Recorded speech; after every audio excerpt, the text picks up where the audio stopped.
Okay, good morning. Ah, Ngayong umaga ay mga alas 2:45 AM ako'y nagising sa umagang ito. At muli,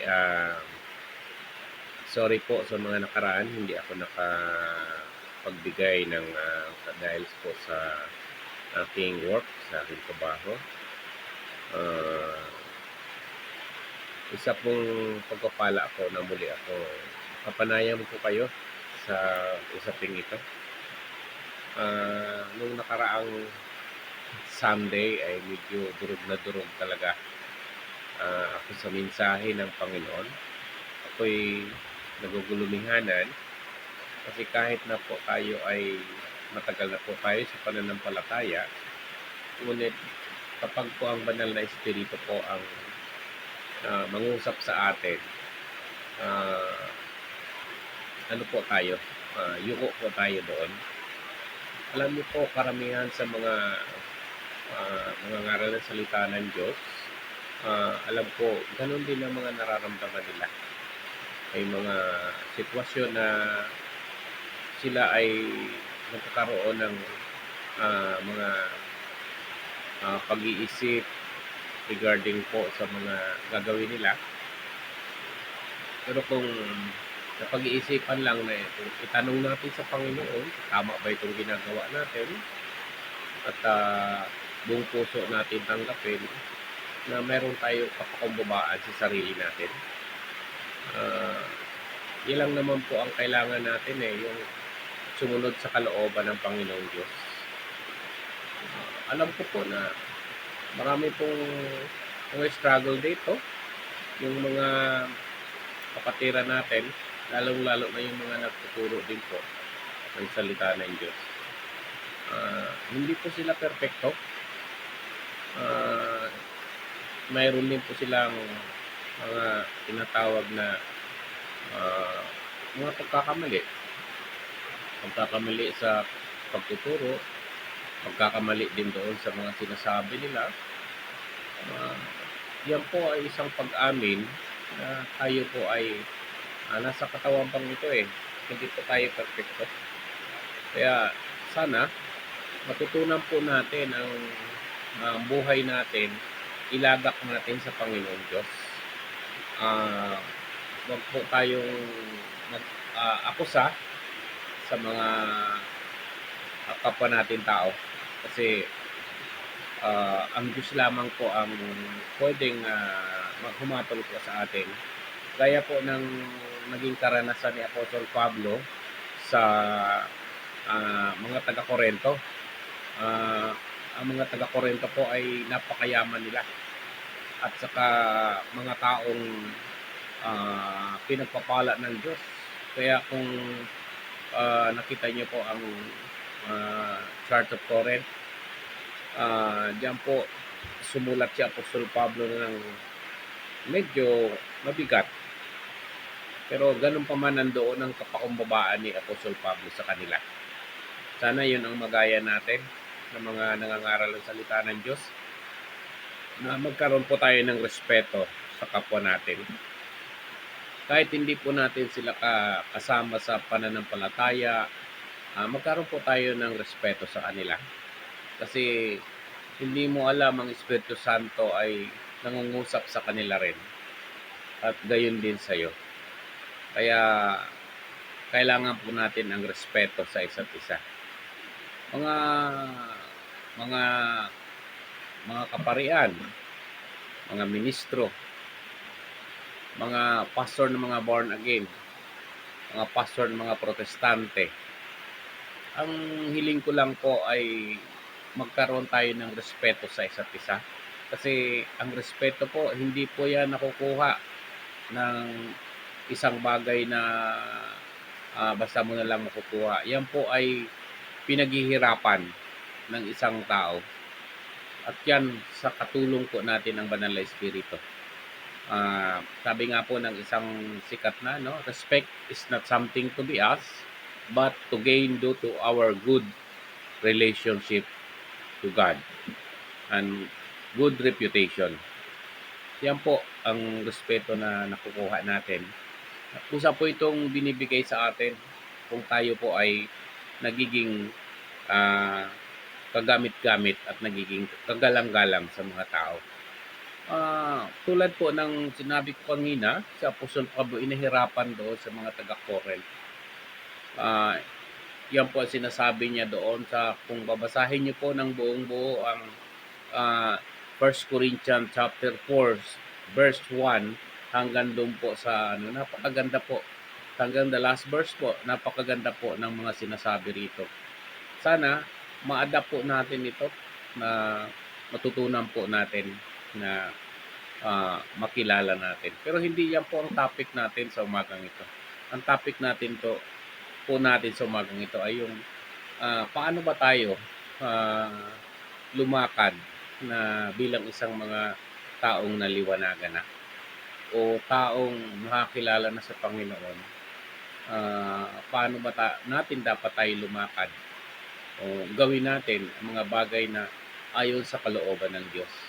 Totoo ba na ang kalooban ng Diyos ang sinusunod natin o ang kalooban natin mismo? Yan ang mga tanong na dapat natin sagutin ngayon. Sa atin, sabi nga po rin dyan sa ang paglakad sa Espiritu Santo na kakibat nito ay kailangan po tayo ay mayroong Espiritu Santo na nasa ating buhay na siya po ang nagkokontrol sa atin. Hindi po tayo dapat ang nagkokontrol sa atin.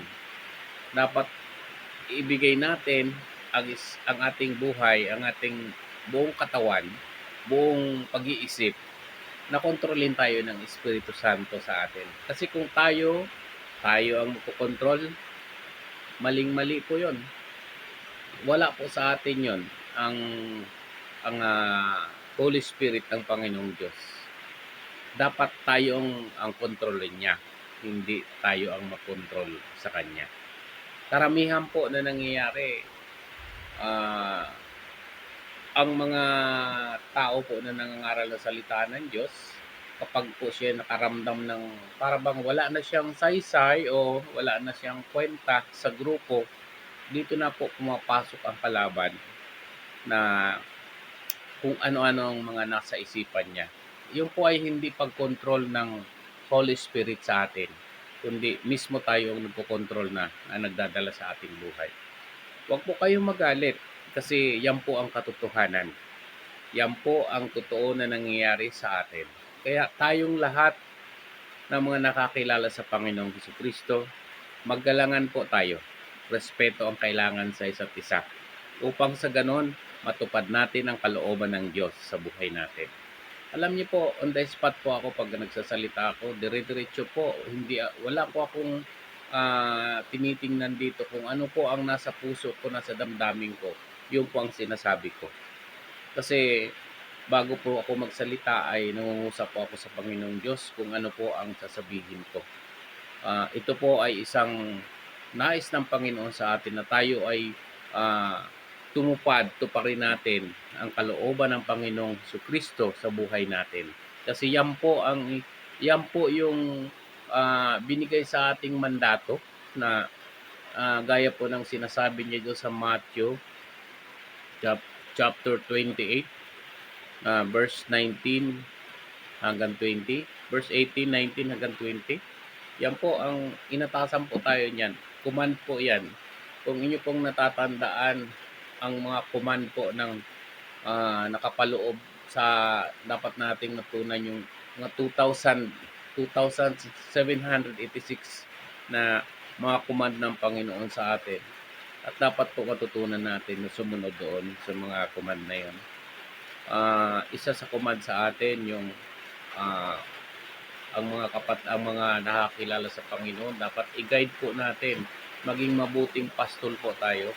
I-guide po natin sa kaayusan, kabutihan, at huwag po tayong magkaroon ng pagkakabahagi-bahagi, kundi sa isang layunin, gaya po ng sinasabi ng Panginoong Jesucristo. Sabi niya, itatayo ko ang iglesia rito, ganito ganon, sinasabi niya ganito ganon. Dapat yan po ang ating panghawakan, na nais ng Panginoong Jesucristo na tayo magkaisa. Iisa lamang po, hindi po watak-watak. Tama po ang narinig nyo. Iisa lang po ang kailangan po natin na itaguyod ang kalooban, ang sinabi ng ating Panginoong Jesucristo. Magkaisa po tayo. Tulungan po natin ang isa't isa. Huwag po tayo mag-away-away. Magtulungan po tayo. Alam ko po na lahat nagmamalasakit sa mga denomination na mga itinatayo ng ating mga leader. Pero para po sa atin, sa puso natin, sino nga ba ang sinusunod ninyo? Sino nga ba ang nasa likod? Anong kapangyarihan? Bakit ka gumagawa na ganyan? Bakit mo kailangan sundin?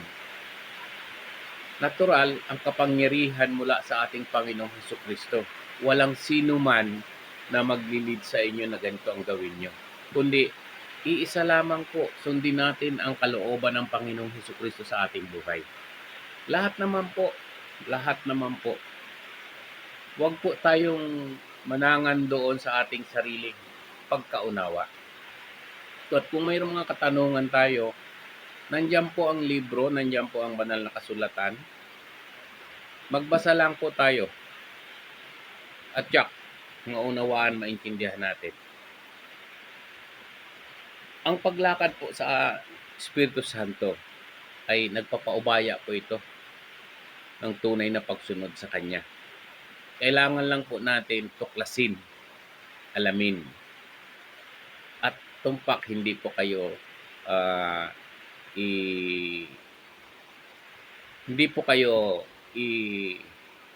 mawawala kasi nasusundan nyo ang Espiritu Santo.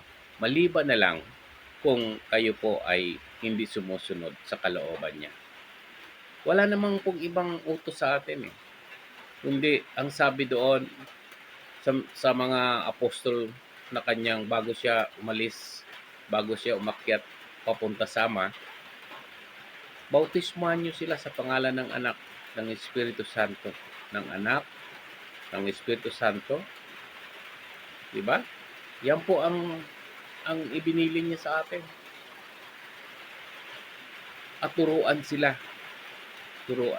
Ngayon, kung ang nararamdaman nyo ay na kayo ba ay tunay na tinawag ng ating Panginoon, dapat gawin po natin ito. Sundin po natin ito. Huwag po na tayong mag-away-away. Hindi po natin kailangan ito. Ang kailangan natin, sumunod na lang po tayo doon sa mga pinag-uutos sa atin. At kung ang iba naman gustong makipagdebate, ay hindi po kailangan yan na tayo ay pagalingan, na magaling ipalabas natin tayo ay magaling sa Biblia, magaling tayo sa ganito, sa pagsagot sa mga ganyan. Ang kagalingan na dapat nating gawin kung paano tayo tumupad, sumunod sa pinag-uutos sa atin. Tama po ang narinig ninyo. Sumunod na lamang po tayo sa ipinag-uutos sa atin ng ating Panginoong Jesucristo. Na walang iba kundi mahalin mo ang iyong kaaway. Yung salita na yan in general na po yan. Mahalin mo ang iyong kaaway. Wala na pong iba. Ang Panginoong Jesucristo na parito hindi para paglingkuran. Naiintindihan niyo po yan? Hindi para paglingkuran, kundi naparito siya para maglingkod po sa atin. Gayon, sino tayo? Tayo ay lamang ko ba tayo sa ating Panginoong Jesucristo? Hindi po ganon. Ang Panginoon napunta rito, ipinadala siya ng kanyang Ama upang maglingkod sa atin. Dapat ganun din ang gawin natin kung totoong sinusunod natin ang aral ng Panginoon Jesucristo. Maglingkod tayo na walang inaantay na kapalit. Kasi yan po ang nais ng ating Panginoong Diyos sa buhay natin. Habang buhay pa po tayo, gawin na po natin yan. isang isang pagkakataon na nangyari sa akin yung sitwasyon na ah,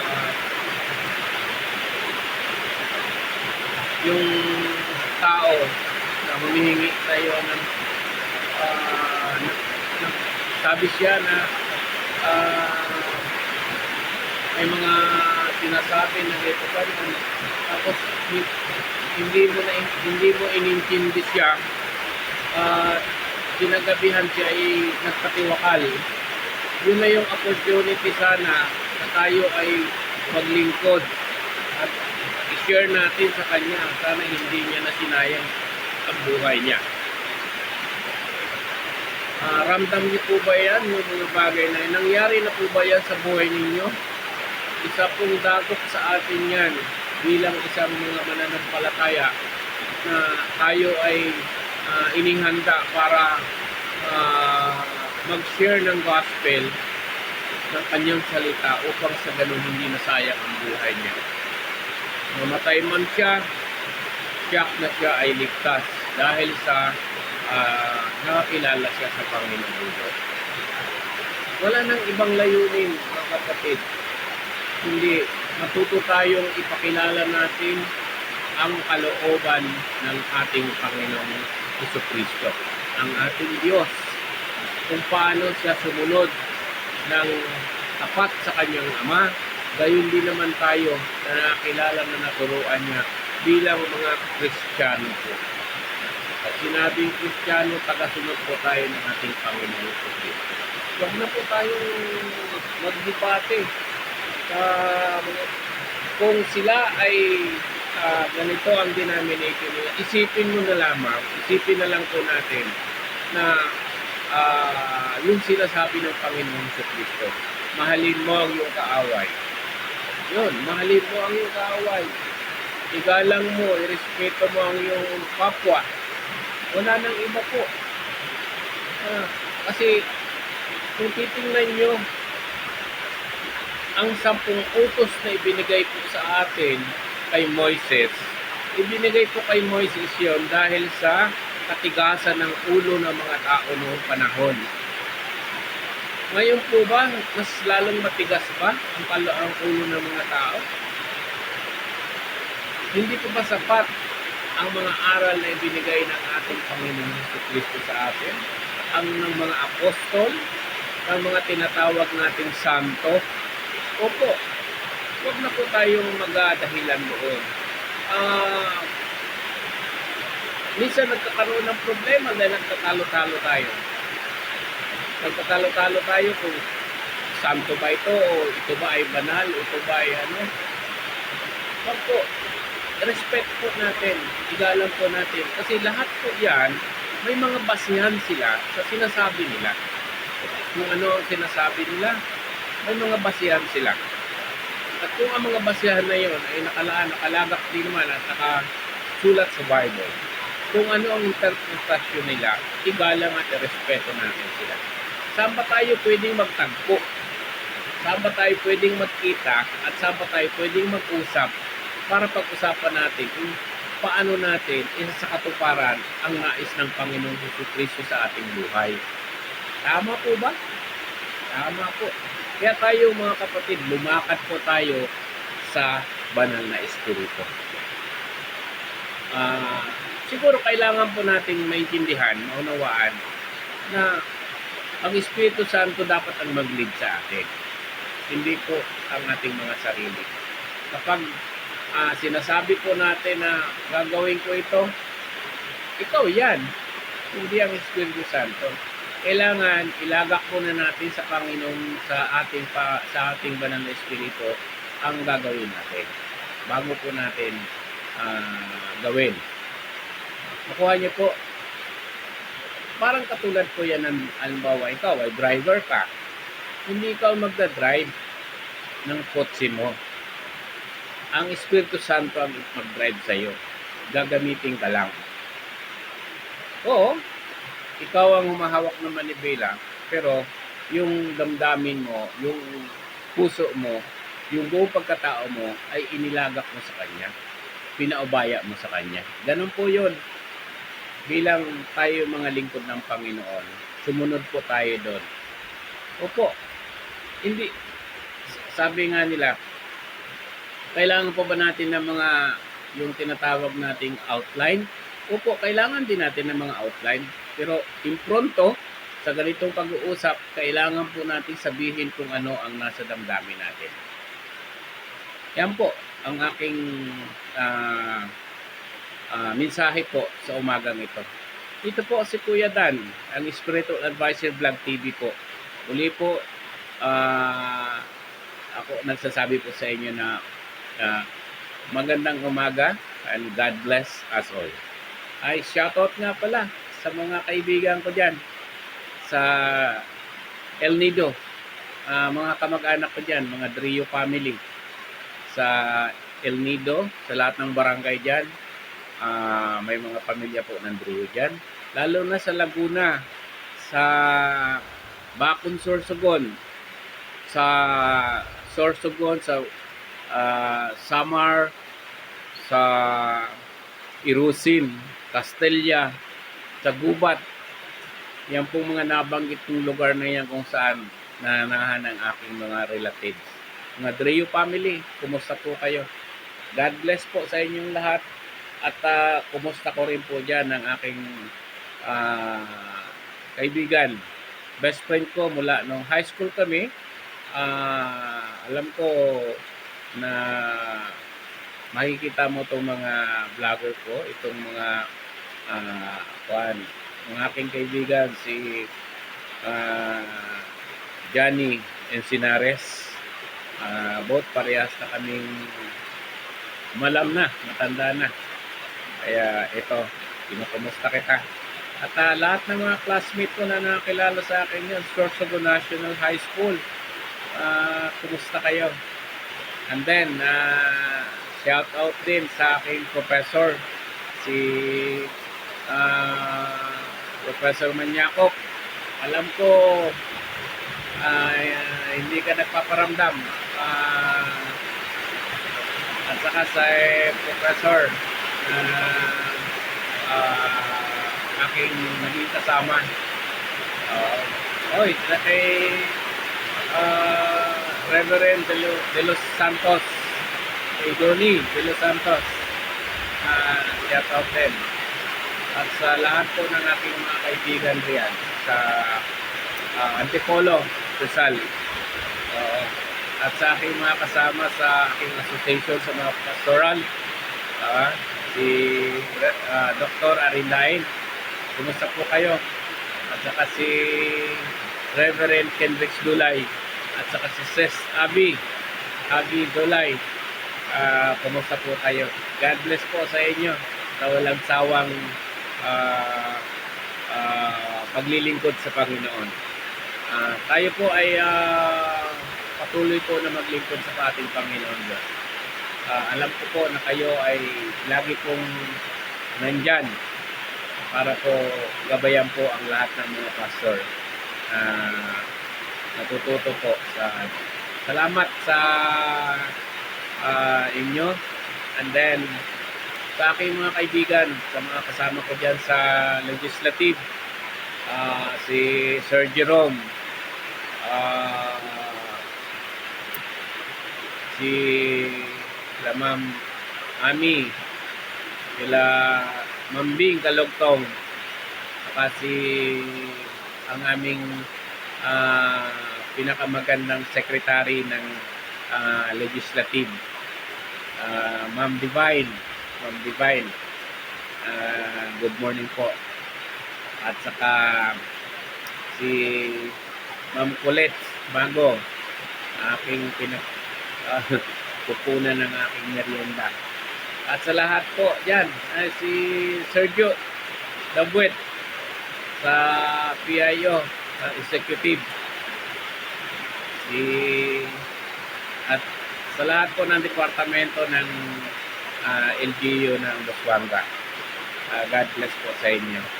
Sa kay Doc Moses Prinsesa, at sa mag-asawa si Sis Abby, lahat po ng mga kasama ko sa CCF Busuanga, God bless po sa inyo at especially po sa ating Mayor Elizabeth M. Cervantes at sa ating Vice Mayor at sa lahat po ng mga Sangguniang Bayan members. Kumusta po kayo? God bless po sa inyo lahat.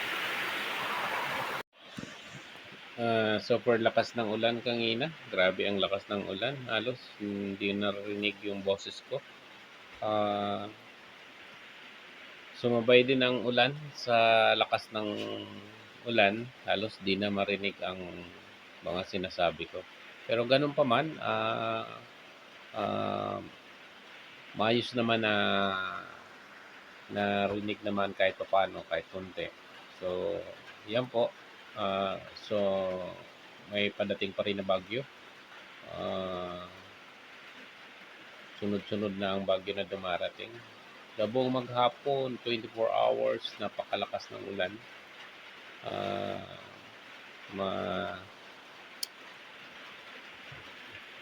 Masakit sa ulo din kung lagi nababasa ka ng ulan. Tapos, yun.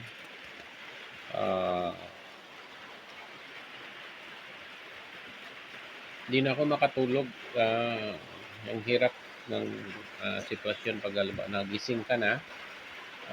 Wala akong ginagawa kundi magbasa ng Bible, tapos magbigay ng mensahe, and then antayin ko na lang. May pasok na pala yung mga bata ngayon. Yung dalawang apo ko nandito kasi.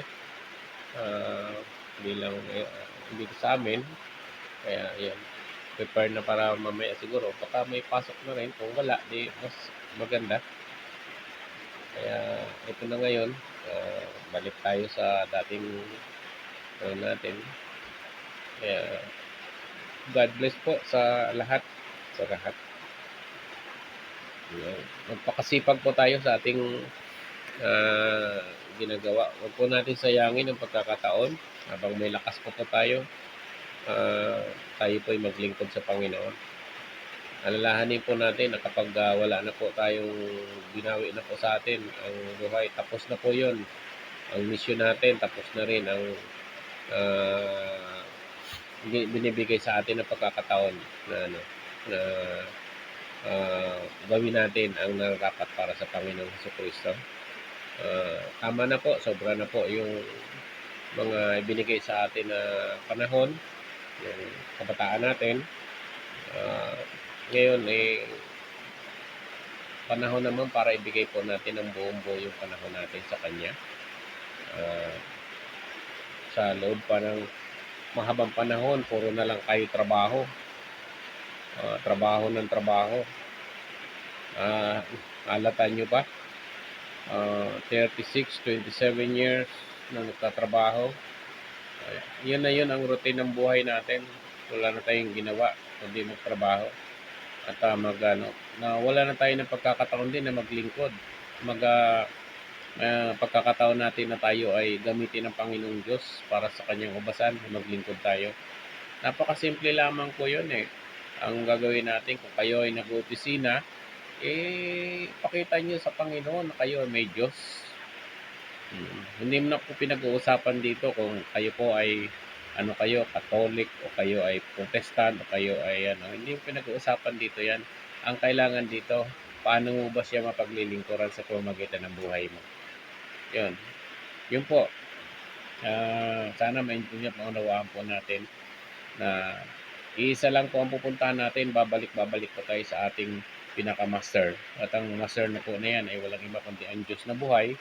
Ang Diyos na nagbigay sa atin ng buhay, ang Diyos din ang babawi sa atin ng buhay na yan. Wala na pong iba. At doon na po, pagdating doon, kahatulan na po yung mga ginawa mo.